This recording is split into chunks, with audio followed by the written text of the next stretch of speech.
Okay. Well, this the ruling of the court. A unanimous decision. The objection is overruled. The question posed is proper and relevant.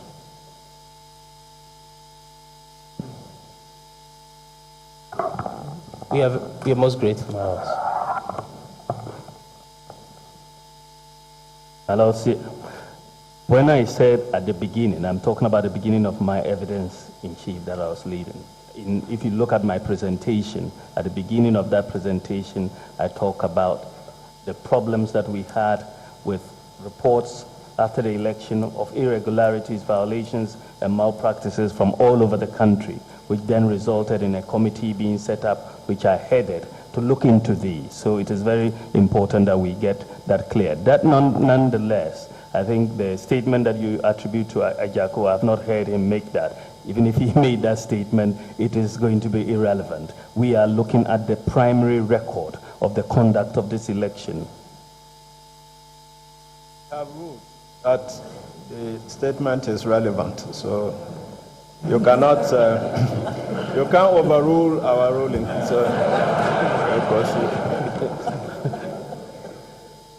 yes, my lord. What, my lord? Doctor, I'm suggesting to you that your explanation now, that when you meant at the beginning, you were talking about the beginning of testimony, is actually not true. Yeah.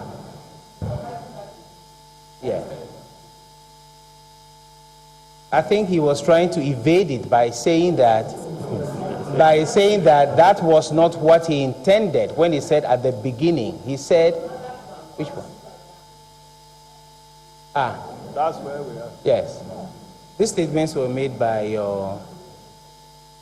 My lords, the record of the election, the primary record of the election is on the face of the pink sheet. Was it made by Mr. Ajako? This is a direct question, Doc. Stop. This is what I'm telling you, that I am not aware he made that statement. You have said he made that statement. And I'm saying I'm not aware he made that statement.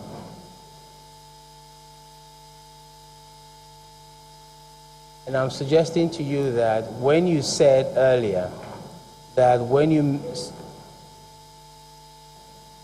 said at the beginning, you meant the beginning of your testimony, that is not what you said, Doc. I'm telling you what I intended. You are not in my mind. I'm telling you exactly what it is. That when I said at the beginning, I meant the beginning of the testimony. If you go back and even look at my PowerPoint presentation, the heading is the beginning of, I think there's something that says background or beginning. And I tell exactly what happened in terms of the reports of irregularities following the election that led to my being put to head this committee to investigate these violations, irregularities, and malpractices.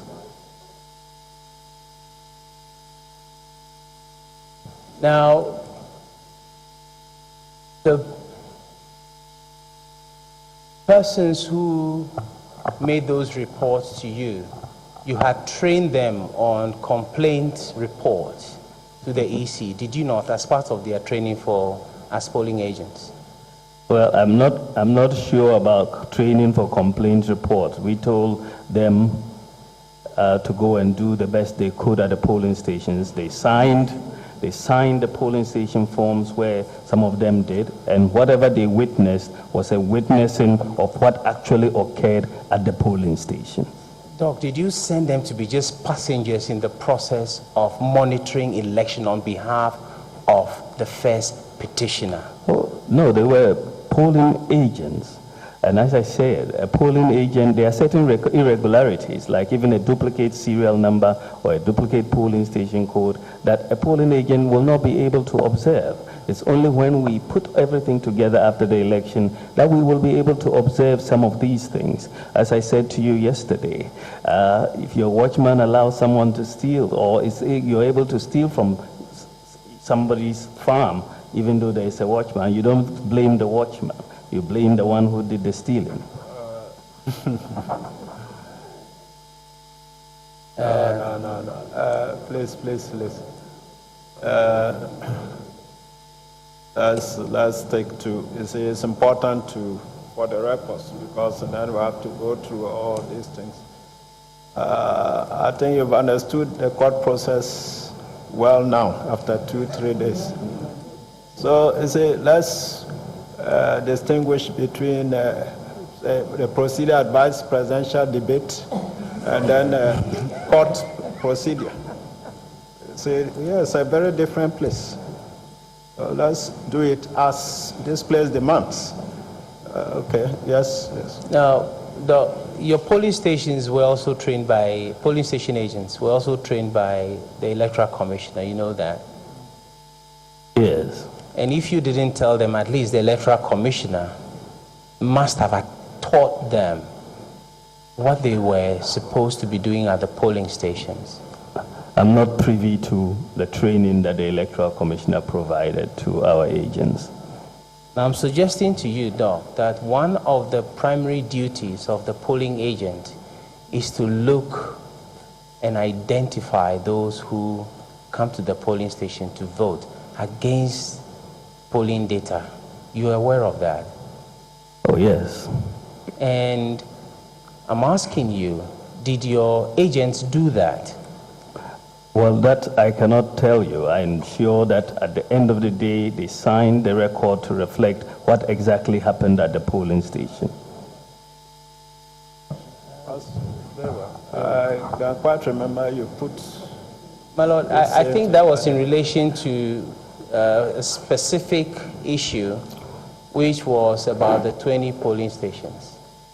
About the 22 polling stations. These are in relation to yes, but overvoting. Is the procedure different? Very well. No. Yeah. Now, I was on the issue of reporting. So as of now, you don't have any complaints any of them had made to the EC about the results as were declared at the various polling stations.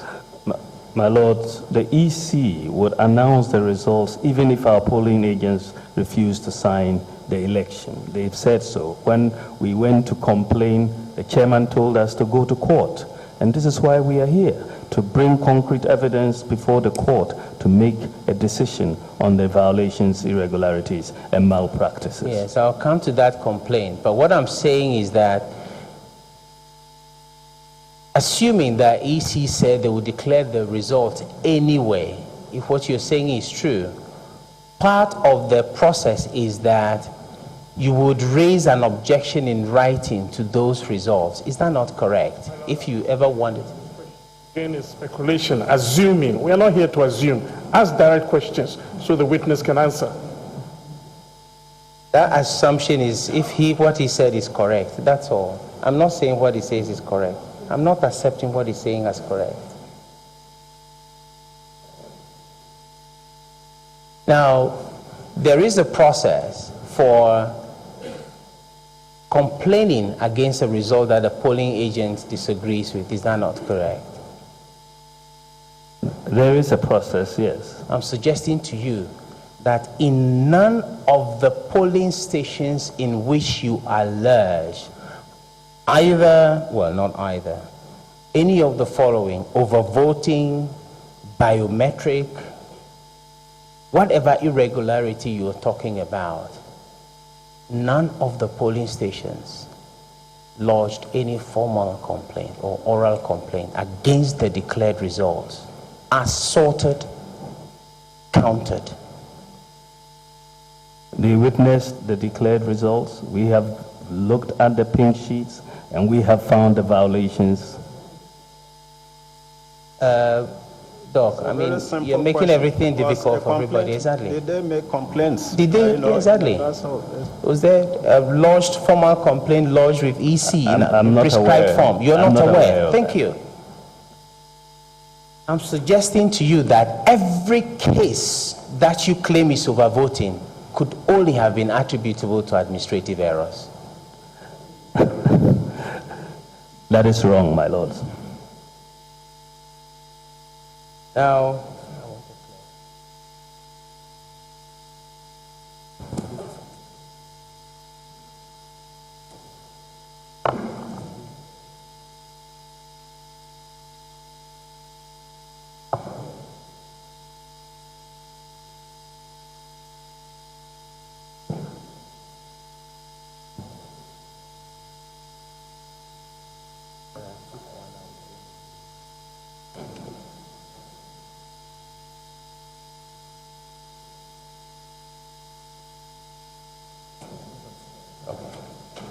My Lord, I have exhibit MBC.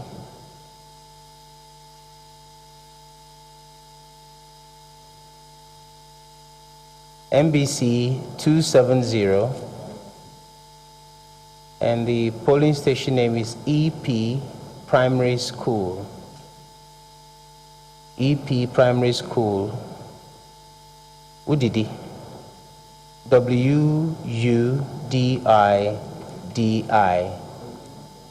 W-U-D-I-D-I.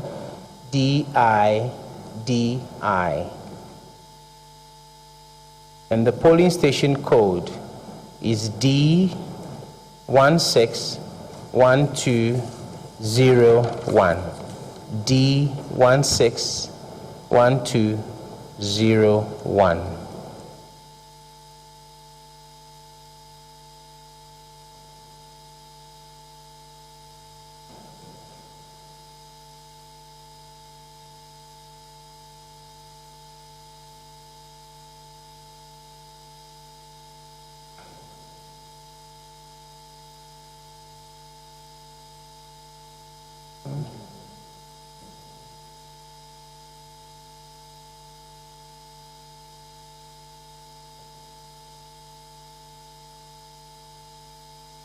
And this one is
Transmitting live from Ghana's capital, this is Unique FM.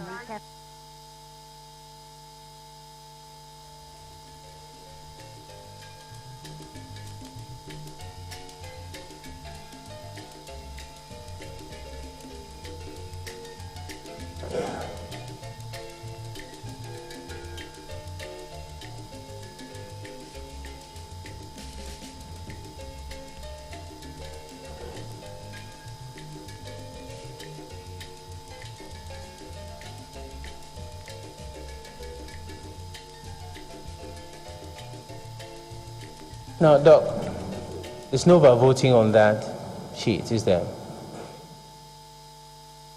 On this sheet, B1, that is the total number of registered voters at the polling station, is blank. And this is, again, this is a required thing. B1, my lord. B1 is blank, and this is why we have captured it as a case of overvoting, as I explained yesterday, my lord. But in this case, the total votes in the ballots the same as C1, is that not correct? Yes, my lord, we define overvoting in two ways. When the total votes in the ballot box are in excess of the voters' register, or the total votes in the ballot box are in excess of the number of ballots issued to voters. And in this case, it is the voters' register is empty, and so we cannot make a decision based on just C1. We'll look at it on C2, on B1. I'm suggesting to you that the true meaning of overvoting is when the ballots exceed registered voters. That is standard,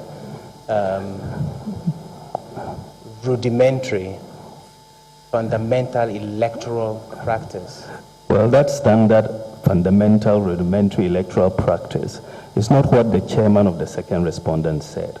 He said if at the end of the ballot, if they look at the number of ballots in the ballot box and it is exceeding the number of verified voters, and verified voters are those whom ballots are issued to, then the votes will be annulled. So it is very clear and rudimentary that overvoting also includes voting in the ballots above the verified voters or ballots issued to voters. So we have two types of overvoting. I disagree with you, sir. Now, Exhibit MBC 89. MBC 89. Oh, my lord, I'm sorry. I'm suggesting to you that, I did suggest that there's no overvoting on that. Oh, I did, I'm sorry. MBC 89. MBC 89. And the polling station name is RC JHS. Adesso. RCJHS. ADEISO. A in brackets. Adesso. A. Adesso. Adesso. You'll have to pardon me. It's my fourth language, so it's ADEISO, and then in brackets A. ADEISO. Adesso. Thank you. And the polling station is, the figure here looks like a pound sterling sign, but C. E. E120120A. E120120A.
Yes, Doc.